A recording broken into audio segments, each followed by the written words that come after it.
Entonces acá, para ver lo mismo, ¿cuál es su diagnóstico? ¿Es una lesión subepicárdica o subendocárdica?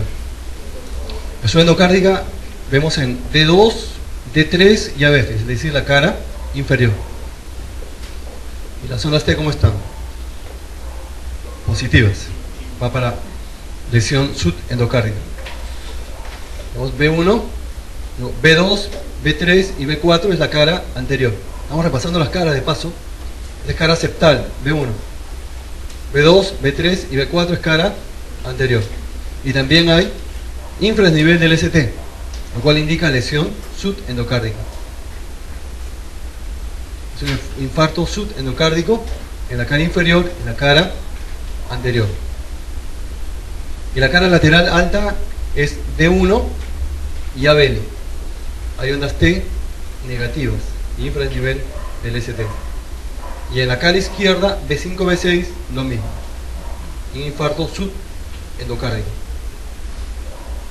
Respecto a las enzimas, pregunta de examen: ¿cuál es la enzima que se eleva más rápidamente? Es la mioglobina. De 1 a 2 horas, hace un pico a las 8 horas y máximo de 12 a 24 horas. ¿Cómo utilizar la mioglobina? Según dice el texto, es que si yo tengo un paciente, lo encuentro o tengo el dosaje enzimático después de las 12 horas, después de las 8 horas, entre las 4 y 8 horas del infarto, la mioglobina es normal, eso aleja el infarto, porque es altamente sensible, es muy sensible. Entonces yo, en este lapso de 4 a 8 horas, debo encontrar mioglobina. Es altamente sensible, pero poco específico. ¿Cómo utilizo una prueba cuando es altamente sensible? Que si está negativo, descarta o aleja el diagnóstico. Entonces ese es un uso de la mioglobina. Si encuentro normal a las 4 o 8 horas del evento, es poco probable que sea un infarto de miocardio. Luego viene la CKMB y la troponina, I o T. La 4 a 5 horas, 8 a 12 el pico, 2 a 4 días como máximo. Y la troponina a 10 días y la I hasta 14 días. Mucho más específica. Tengan cuidado, puede haber un incremento, un falso incremento en IRC, un incremento verdadero en pericarditis con mionecrosis. En rhabdomiólisis también, incremento de troponina T. ¿Qué más podemos decir de esto?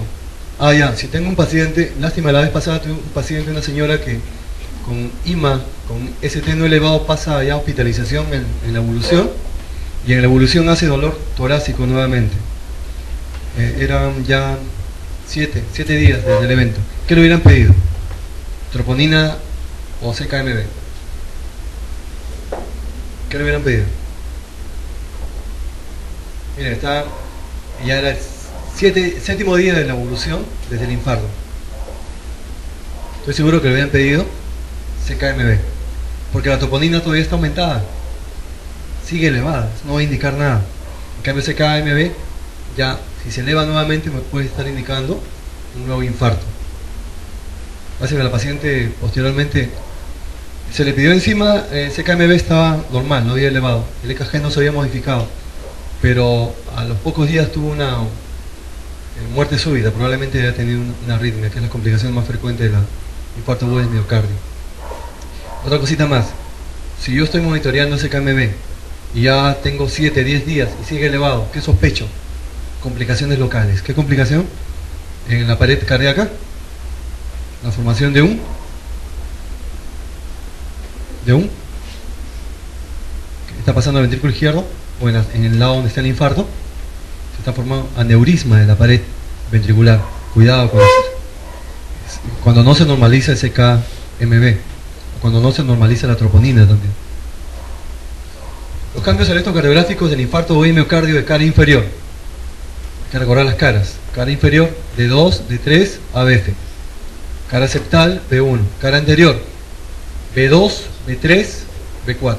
Cara lateral alto, D1, ABL. Cara izquierda, B5, B6. Entonces acá es D2, D3, ABF. ¿Cuándo es indicado los trombolíticos? Nada más.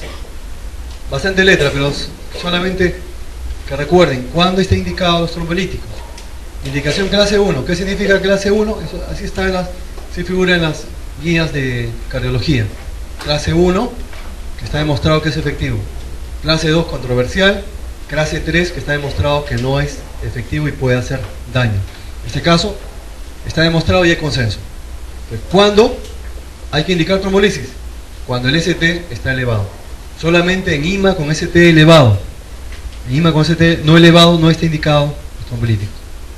Y acá, si quieren precisar aún más, 1 milímetro por lo menos en 2 derivaciones contiguas. No, una es insuficiente. 1 milímetro en 2 derivaciones contiguas. Eso es lo más importante. Luego, para el dolor, morfina, clase 1. El ácido acetil salicílico sigue siendo el antiagregante, solo que ahora, ya en las actualizaciones de la guía, ustedes ya lo conocen, para IMA, antes era para angina inestable, la combinación de aspirina más clopidogrel, ahora también es para infarto.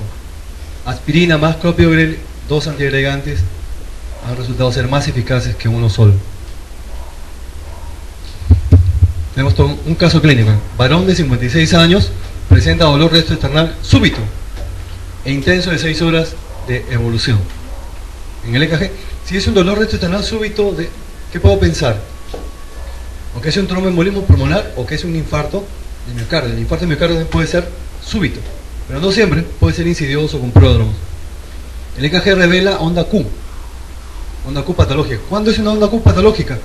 Cuando la amplitud de la Q es mayor del 30% de la altura de la amplitud del QRS. Tiene ST elevado. Entonces hay necrosis por la onda Q. El ST elevado que me indica que hay una lesión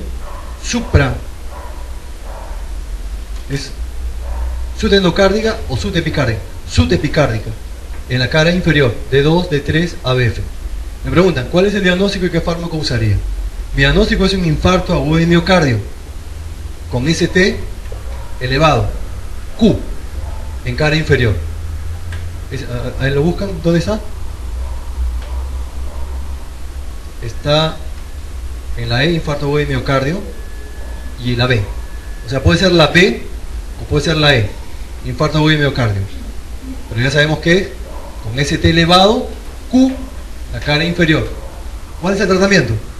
¿Heparinas solamente o trombolíticos? Como he visto, como ya saben ustedes, trombolíticos. ¿Por qué? Porque el ST está elevado. Pero hay una condición, el tiempo. Idealmente hasta 6 horas. Se puede un poquito estirando hasta 12 horas. Si ya se me pasan las 12 horas, ya mejor no hay que trombolizarlo. Entonces, ¿qué hay que hacer mejor? Hay que hacer una angioplastía. Ahí está indicado. Es todo un caso. Varón de 48 años con antecedentes de hipertensión arterial y tabaquismo, que son 2 factores de riesgo mayores para infarto agudo de miocardio. Presente de forma brusca dolor torácico intenso. Como ven, no le dicen dónde está localizado, pero sí le dicen que es intenso. Si es intenso, ya puedo ver varias posibilidades, pero dentro de esas posibilidades que ya vimos inicialmente, me oriento más a un infarto agudo de miocardio. ¿Por qué? Por los antecedentes de hipertensión arterial y tabaquismo, que son factores mayores. Los factores mayores de riesgo mayores para infarto de miocardio son hipertensión, tabaquismo y diabetes mellitus. De los 3, tiene 2. Además presenta disnea y sudoración profusa como parte de las manifestaciones vegetativas del caso. La presión arterial está en 130/80, la frecuencia cardíaca en el límite, está con taquipnia, los ruidos cardíacos de baja intensidad y arritmia completa. ¿Qué significa arritmia completa? Que tiene fibrilación auricular. En el EKG se demuestra la fibrilación auricular con respuesta ventricular alta. Bueno, se entiende que cuando le han tomado el EKG ya la frecuencia estaría mayor de 100. Para que sea alta debe ser más de 100 latidos por minuto. Además observan supernivel del ST y ondas Q en D1 y ABL. ¿Qué cara es D1 y ABL? Es la cara izquierda pero alta, está hacia arriba. D1 y ABL y hay ondas Q. La radiografía de tórax es normal. ¿Cuál es el diagnóstico probable? Entonces, ¿el diagnóstico qué es? Es un IMA con ST elevado Q. En este caso en la cara lateral alta. Y además tiene fibrilación auricular. ¿Qué? ¿El infarto es la causa de la fibrilación auricular? No, el paciente ya ha tenido fibrilación auricular. Y la causa más frecuente de fibrilación auricular, ¿cuál es? Hipertensión arterial. Entonces mi diagnóstico es infarto de miocardio lateral alto.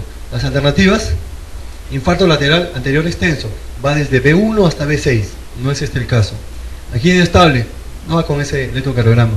Infarto de miocardio de cara anterior, está en B2, B3 y B4. Cardiopatía hipertensiva no va. Entonces infarto de miocardio de cara lateral alta. Otra pregunta del año pasado: ¿cuál de los siguientes fármacos reduce la mortalidad de los enfermos con insuficiencia cardíaca congestiva? Pregunta típica. Pregunta sobre fármacos para insuficiencia cardíaca y en este caso que disminuyan salud, que aumenten la sobrevida, que disminuyan la mortalidad. Ya por norma por lógica que tenemos, que todo fármaco que disminuya la actividad neurohormonal, todo fármaco que utilice insuficiencia cardíaca y que disminuye la actividad neurohormonal es el que va a aumentar la sobrevida. Entonces vamos a buscarlo. ¿Digital? No. Los digitales mejoran la clase funcional, mejoran la tolerancia al ejercicio, pero no está demostrado que mejoren la sobrevida. Furosemida, igual. Mejora la tolerancia, mejora la clase funcional, la tolerancia al ejercicio, pero nada más. Enalapril, sí, porque va a producir disminución de la actividad del sistema de renina-angiotensina. Procainamida es un antiarrítmico. Los que están revisando las mnemotecnias, hay mnemotecnias para memorizar los antiarrítmicos, le preguntaría, la procainamida es un antiarrítmico de clase 1, pero es 1A, 1B o 1C. ¿Quién dijo 1A? Escuché 1A. Claro, hay una mnemotecnia. Procainamida es 1A. Además de la quinidina y además de la disopiramol. Revisen las mnemotecnias y la aspirina. Entonces la respuesta aquí es enalapril. Podría ser ARA2 también. Podría ser beta bloqueador también. Podría ser espironolactona. También podría ser espironolactona porque es un antagonista de la aldosterona. Rapidito, estos son los mecanismos de la insuficiencia cardíaca: precarga y postcarga. En líneas generales, en resumen, ¿qué es precarga? Es la distensión de la cámara cardíaca, que depende de la distensibilidad del miocardio y el retorno a la sangre venosa. ¿Qué es postcarga? Postcarga no es sino la presión, la tensión que se necesita en la pared del ventrículo izquierdo para que haya un volumen sistólico de eyección adecuado. Ese es postcarga. Y todo esto son los mecanismos que determinan la postcarga. A veces decimos, ¿qué es postcarga? Postcarga es la contractibilidad miocárdica. No, ese es un mecanismo. ¿Qué es postcarga? Es la resistencia periférica. ¿Qué es impedancia? ¿Alguien se acuerda qué es impedancia? Por un lado tienen la resistencia periférica.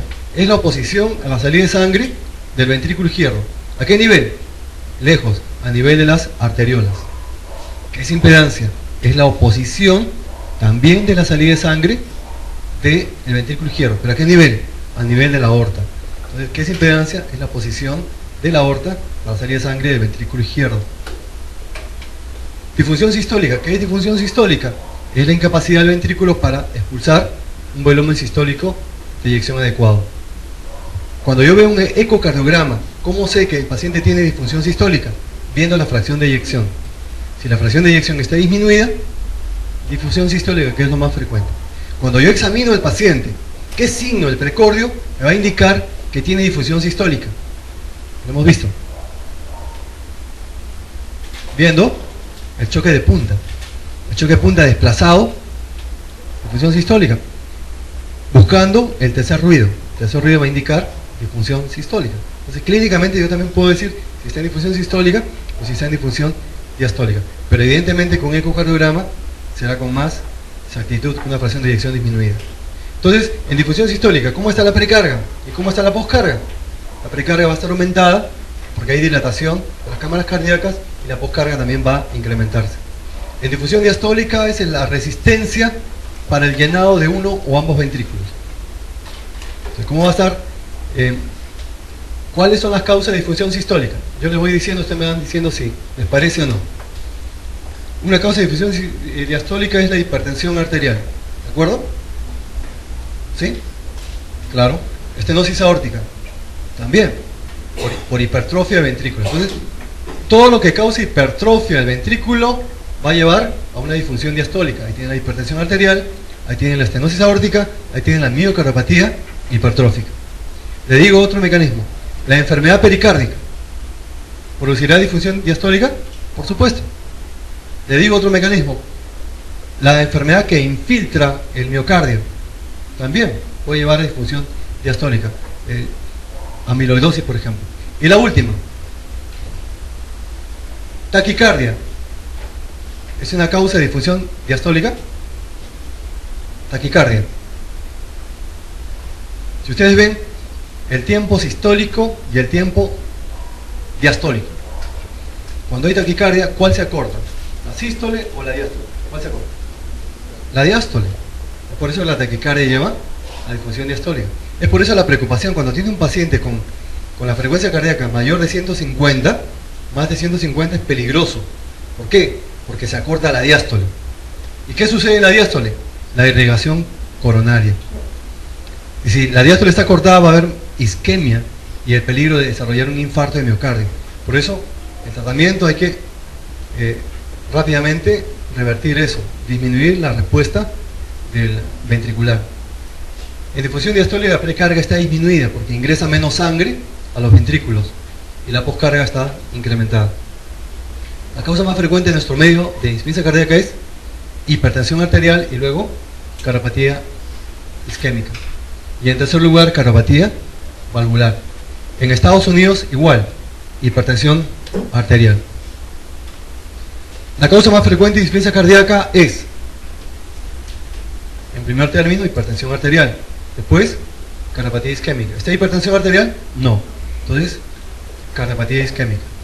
Luego ya viene cardiopatía valvular.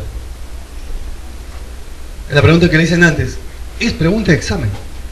Y que contestó Daniela, ¿cuál es la causa más frecuente de insuficiencia cardíaca derecha? Es insuficiencia cardíaca izquierda. ¿Y cuál es la causa más frecuente de insuficiencia cardíaca izquierda? Hipertensión arterial. Vean esa pregunta. ¿Artritis reumatoide puede causar insuficiencia cardíaca? Sí. Pero vean que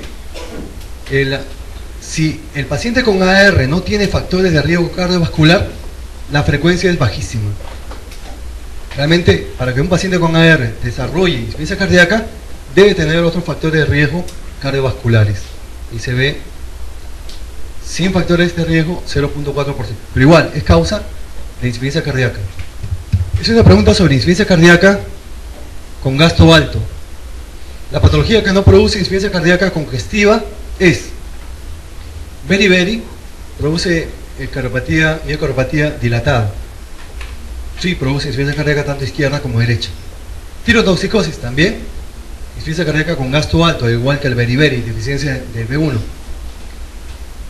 Artritis reumatoide está en el grupo de las miocardiopatías dilatadas, asociadas a enfermedades sistémicas, en este caso AR, igual que el ES, miocardiopatías dilatadas. Anemia crónica. Aquí faltaría anemia crónica muy severa. Para que la anemia crónica produzca insuficiencia cardíaca, la hemoglobina tiene que ser menor de 5. Antes no. No es causa de insuficiencia cardíaca con gasto alto. Entonces la respuesta, las vasculopatías pulmonares no producen congestiva, más del lado derecho. También preguntan sobre el criterio de Framingham. Eso sí preguntan. Van a decir cuáles. Vamos a hacer la secuencia. Miren la secuencia. Llega el paciente. ¿De qué se queja? Criterio mayor. Se queja de que duerme con 2 almohadas y que se tiene que sentar en la noche. Disnea paroxística nocturna. Le miro el cuello. ¿Qué tiene? Incuritación yugular. Al presionar el hipocondrio, reflujo hepatoyugular. Vamos a esa secuencia. Luego voy al precordio. ¿Qué va a tener? Choque de punta desplazado, cardiomegalia. Tercer ruido. Luego examino atrás, pulmones, crepitantes, y se hace el electrocardiograma, disfunción ventricular izquierda.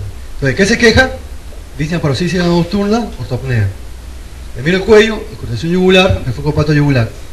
Examino precordio, choque de punta dilatado y tercer ruido. Adjunto pulmones, crepitantes, y hay difusión ventricular izquierda en el ecocardiograma. Todo lo demás es menor. disnea de ejercicio, tos nocturna, edema, patomegalia, derrame pleural, que son signos de congestión derecha, taquicardia, y la pérdida de peso antes estaba como criterio mayor, ya ha sido borrado, solamente se considera como criterio menor. Se necesita dos criterios mayores, o uno mayor y dos menores. No preguntan esto para diagnóstico, si no le preguntan, le pueden le dar uno, es decir, cuál es mayor o cuál es menor. Un paciente con insuficiencia cardíaca, el galope S3, tercer ruido, está relacionado con ¿qué? Esto es lo que decía. El tercer ruido se presenta en la fase de llenado aurículo-ventricular. Esta fase de llenado aurículo-ventricular tiene tres fases: fase de llenado rápido, fase de llenado lento, conocido como diastasis, y contracción auricular. ¿Qué origina el tercer ruido? ¿Cuál es la respuesta? ¿Cuál es? Que tienen que elegir entre dos: o contracción auricular o llenado ventricular rápido incrementado. ¿Sí? El llenado ventricular rápido aumentado. Claro, porque la contracción auricular cuando está aumentada origina el cuarto ruido. Marco, ¿tienes libros? Van entregando, pues. Llenado ventricular, no se olviden, esto es pregunta de examen. Tercer ruido, primera fase de llenado rápido incrementada. Cuarto ruido, en orden, ¿eh? El orden se lo dicen. Tienen tercer ruido primero y luego el cuarto ruido. Entonces, ¿qué ocurre primero? La fase de llenado rápido, entonces tercer ruido. ¿Qué ocurre después? La contracción auricular, entonces cuarto ruido, para que no se olviden. ¿Es característico el edema cardíaco? Pregunta de semiología. Ser duro. Miren, ¿qué tan grueso ha salido? Miren, ha salido más o menos grueso. Todo por ustedes. Va para ustedes. Característica del edema cardíaco. Se pregunta de salud. Duro y frío. Puede ser, si es crónico. Si es crónico es duro. Simétrico ascendente, ¿cierto? Obedece a la ley de la gravedad. Claro, si está totalmente en cama, siempre en cama, postrado, se va a zona de declive. Disminuye con la dieta baja en sal y diuréticos. ¿Correcto? Todos son verdaderos. La clasificación de la NIJA, ya la conocen ya.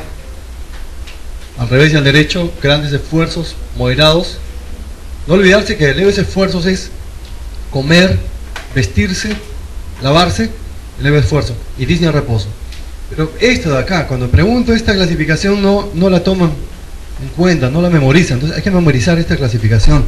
A, B, C, D es la clasificación para prevenir la progresión de la insuficiencia cardíaca, que viene después de la clasificación de la NIJA.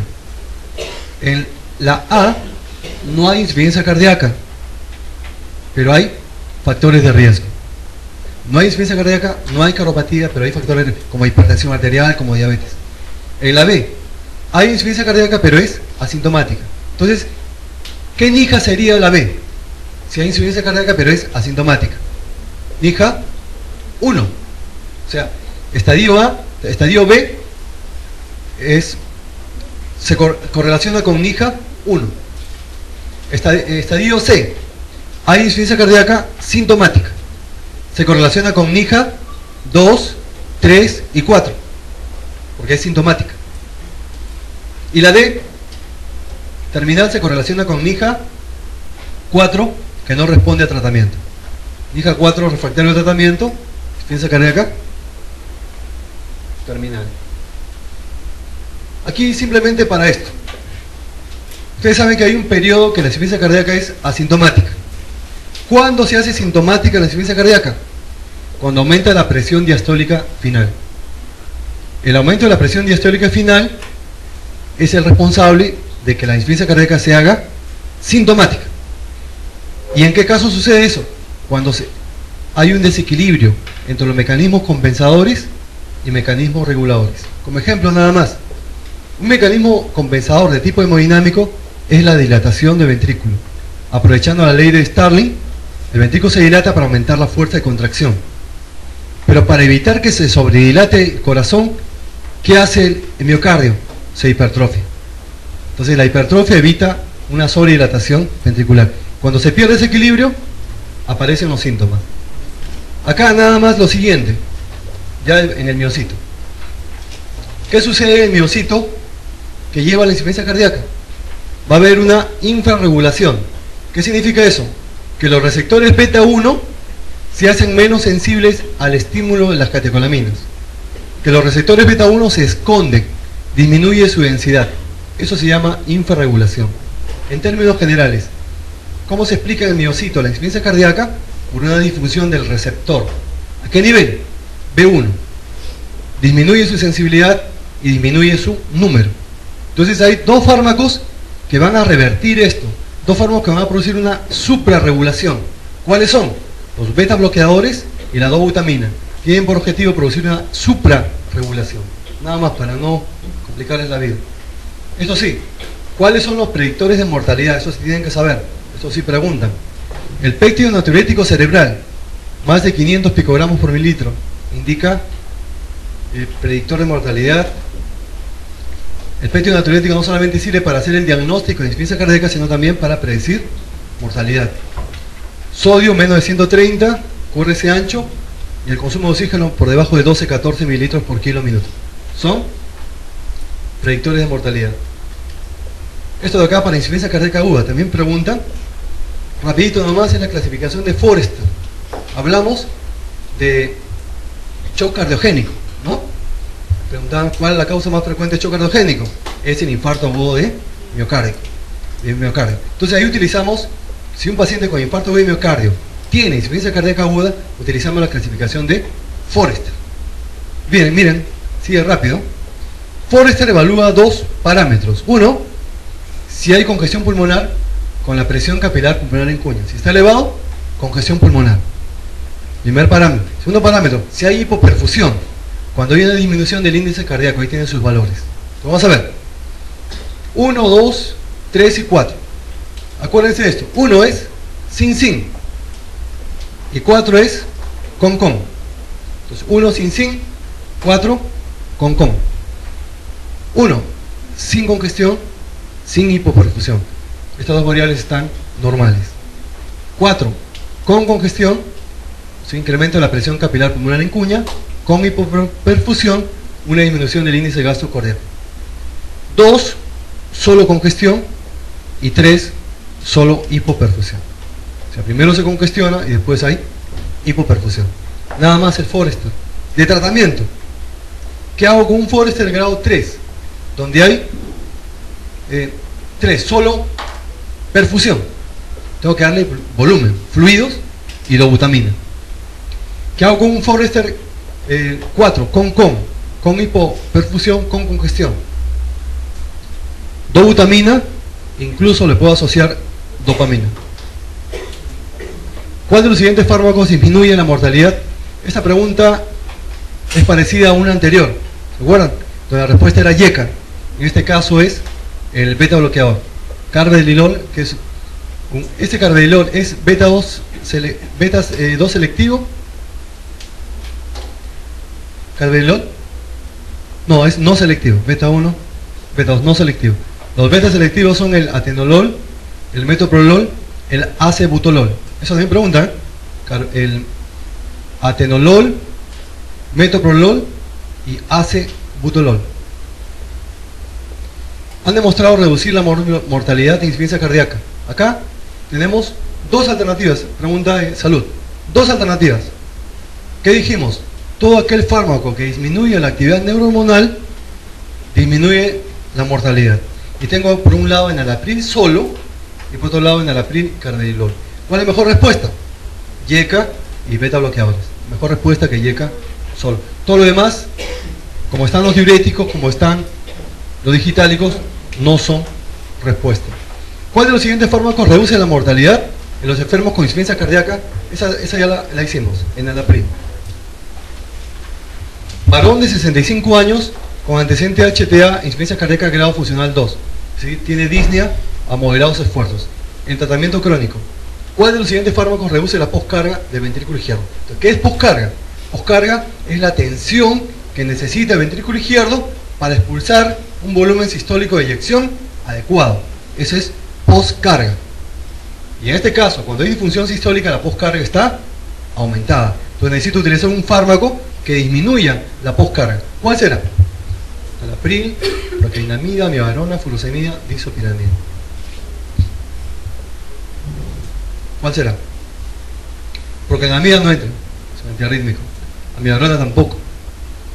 Furosemida disminuye la precarga. Por estos pacientes que tienen miopatía restrictiva, mejor no usar furosemida, o tiene una gran difusión diastólica, mejor no use furosemida porque vas a disminuir dramáticamente la precarga. Entonces, enalapril disminuye la poscarga y disminuye también la precarga porque es un vasodilatador arterial y venoso. La respuesta es enalapril.